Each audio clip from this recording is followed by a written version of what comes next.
Salam budaya. Assalamualaikum warahmatullahi wabarakatuh. Kembali bersama dengan podcast budaya bersama saya Midinar Sagita Putri.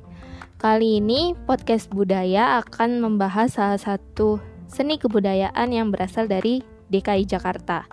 Tanpa berlama-lama langsung kita ke pembahasannya. Ondel-ondel adalah bentuk pertunjukan rakyat Betawi yang sering ditampilkan dalam pesta-pesta rakyat.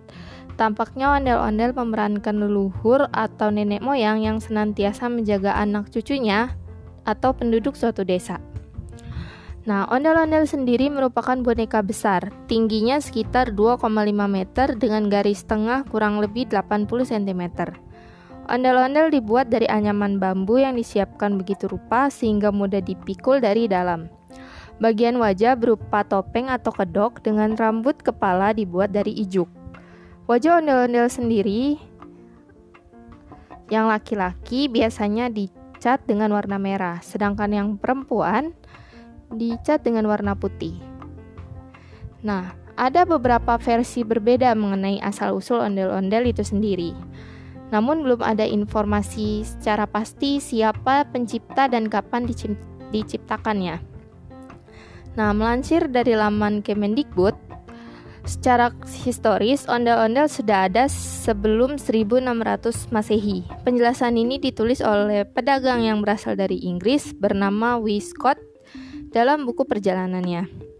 Nah, dalam catatannya, Scott mengaku melihat ada kebudayaan unik berbentuk boneka raksasa yang dipertunjukkan oleh masyarakat Sunda Kelapa dalam upacara adat. Meskipun namanya tidak disebutkan, jenisnya diyakini mirip dengan ondel-ondel. Nah, ada buku perjalanan lain yang menuliskan soal ondel-ondel. Buku tersebut ditulis oleh E.R. Sidmore dari Amerika. Sidmore adalah wisatawan yang datang ke Jawa. Ia tinggal cukup lama di Batavia pada akhir abad ke-19. Dalam bukunya, Java, The Garden of the Earth, Skidmore menyebutkan ada seni jalanan berupa tarian boneka raksasa yang diarak ramai-ramai oleh masyarakat di Batavia. Nah, sementara menurut cerita turun-menurun sesepuh di Betawi, ondel-ondel sudah ada sejak zaman nenek moyang. Dulu, ondel-ondel digunakan untuk upacara tolak bala. Nah, upacara tolak bala sendiri diadakan untuk mengusir wabah penyakit yang menyerang perkampungan atau gangguan roh halus yang gentayangan. Saat ini, ondel-ondel masih sering digunakan untuk meramaikan pesta rakyat pernikahan atau penyambutan tamu terhormat. Misalnya saat peresmian gedung yang baru selesai dibangun. Nah, musik yang mengiringi ondel-ondel sendiri tidak menentu, tapi biasanya diiringi dengan irama gambang kromong.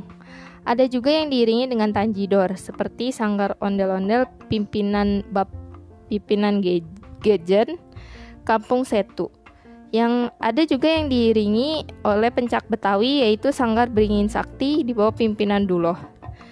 Nah, sekarang pimpinan Yasin dari Rawasari. Ada pula yang diiringi oleh bende, remes, ningnong, dan rebana ketimpring, seperti sanggar ondel-ondel pimpinan Lamoh yang ada di Kalideres. Nah, pada umumnya pementasan ondel-ondel diiringi oleh musik pengiring dan pencak silat. Di antaranya 2 buah gendang yang dimainkan oleh 2 orang, 1 rebana, 1 gong, 1 tehyan atau kong ahyan, dan 1 orang melakukan pencak silat yaitu pencak bunga kembang. Nah, adapun makna ondel-ondel sendiri telah diwariskan secara turun-menurun. Kebudayaan ini mengandung simbol dan makna yang mendalam. Topeng ondel-ondel laki-laki berwarna merah memiliki arti laki-laki harus pemberani dan gagah perkasa. Sementara topeng perempuan mengandung arti harus menjaga kesucian. Nah, kembang kelapa yang terletak di atas kepala ondel-ondel berarti kekuatan. Pohon kelapa memiliki akar yang kuat yang semua unsur tubuhnya bisa dimanfaatkan. Sepasang ondel-ondel juga punya nama, yaitu kobar untuk laki-laki dan borah untuk perempuan. Kobar menyimbolkan bahwa manusia harus mencari nafkah di dunia, sedangkan borah adalah simbol akhirat, yaitu manusia harus selalu berbuat baik dan ingat pada Tuhan. Beberapa wujud ondel-ondel ada yang menyeramkan dengan rambut gimbal dan gigi bertaring. Nah, ini dimaksudkan agar roh jahat takut dengan wajah raksasa yang menyeramkan, sehingga tidak mengganggu manusia. Selain itu, dulunya banyak sesajen dan upacara sebelum pertunjukan ondel-ondel yang dimaksud mengusir roh jahat serta filosofi kehidupan. Memang, saat ini pertunjukan ondel-ondel menjadi lebih sedikit karena generasi modern lebih menyukai hiburan seperti band atau film. Tapi meski begitu, di Jakarta masih sering dijumpai ondel-ondel, baik untuk keperluan hiburan, perayaan, atau sekedar pajangan. Oke, sekian pembahasan mengenai salah satu budaya yang ada di DKI Jakarta. Sampai ketemu di podcast budaya selanjutnya. Semoga bermanfaat. Terima kasih. Wassalamualaikum warahmatullahi wabarakatuh.